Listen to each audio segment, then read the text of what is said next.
longer hours. The problem is That's for a many huge people, problem. Liz Truss, work does not pay, and it doesn't pay enough. Dame Louise Casey, who's looked at social issues for successive Tory administrations and Labour ones, says we'll end up in a situation where benefits will punish, that some people will end up in dire circumstances, more dire than ever seen before. I don't think that's true at all. We've got a newly raised, we've got a newly raised national living wage, which is very important. That makes sure people are paid a decent amount. We've got a very good system of support for job seekers. Why does the government's own data suggest 42% of families are in arrears on universal credit because of the way the system is currently constituted? Well, the way the system works is it encourages people to have a monthly budget which they use for their expenditure. People get support through their local job centre, and it's helping people get into the positive habits of being in work, managing a budget on a monthly basis. And how are they supposed to manage the budget when it's 6 weeks delayed, or possibly up to 12 weeks delayed? We have had interviews with people who are on universal credit, with one woman saying she's got 4 pence to last her a month. How's she going to manage?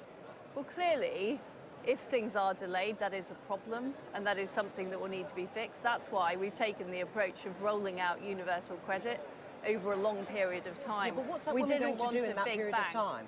Well, there is additional support available for difficult cases where somebody is struggling, and that is down to the local job centre to be able to offer that support. Why should people have to claim emergency help? If the system worked properly, then these people wouldn't be in that situation. Well, we're delivering a system over a period of time.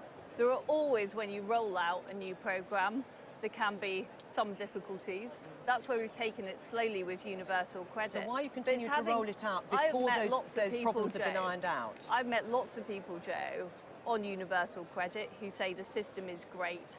They no longer have to go through the hassle. They can work extra hours without getting less money or being penalised. It is working for people on the system.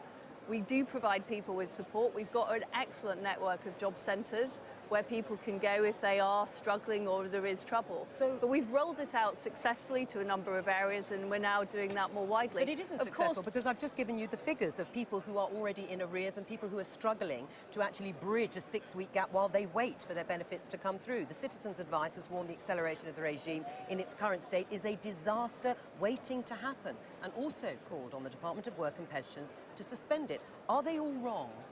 Well, certainly my experience at my local job centre, which I visited very recently, is that the rollout is going well, that people are benefiting from it. And quite often there are difficult cases, I completely admit that, and we do need to make sure that those people receive support to help get them through. But there are a huge number of people that are benefiting from this, and that's what I've seen happening on the front line. Strongly encourage you to go to a job centre and see what's happening, because it really is quite exciting.